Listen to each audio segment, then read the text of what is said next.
হইব না কেন? দিদিলে তুই নামেই শান্তি, দামাই বাবুকে তুই কোনোদিন এতটুকু সুখ শান্তি দিলি না।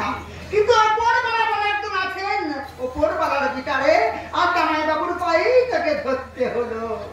যে মানুষ তার অন্ন না খেয়ে একদিন তুই ওই বাড়ি থেকে চলে এসেছিলি, আর সেই মহান দেবতার মতো মানুষ তার কাছ থেকেই তোকে খাবার তুলে নিতে হলো। ভগবানের কি সুন্দর বিচার রে দিদি। তবে জামাই বাবুর কাছ থেকে দারুণ শিক্ষা পেলাম। শিক্ষা? তোর এত দুর্ব্যবহার বলেও জামাই বাবু বুঝিয়ে দিল, কুকুরের কাজ কুকুর বলেছে, কামড় দিয়েছে পায়।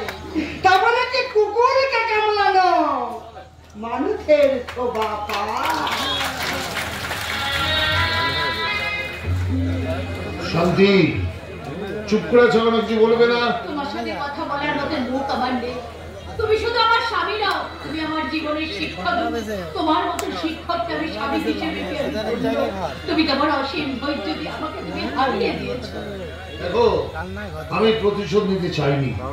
প্রতিশোধ নিতে চাইলে আমি কিন্তু নিতে পারতাম, কিন্তু আমি না চেয়ে আমি কি চেয়েছিলাম?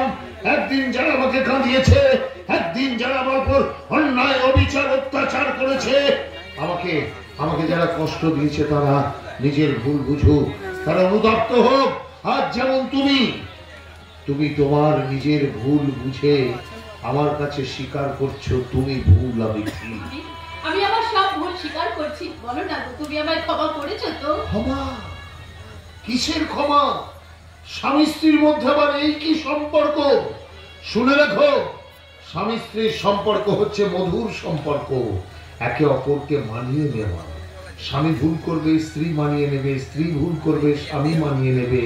সংসারের বড় ধর্ম হচ্ছে অ্যাডজাস্টমেন্ট, তবেই সংসারে শান্তি আসবে। আদালতের কাঠগড়ায় দাঁড়িয়ে ডিভোর্স দিয়ে কিন্তু সেই শান্তি কোনো মানুষ জীবনে পেতে পারে না। আমি জিতেছি শান্তি, আজ আমি জিতেছি। তুমি অনেক যত্ন করে আমায় দুঃখ দিতে চেয়েছো, দিতে পারোনি,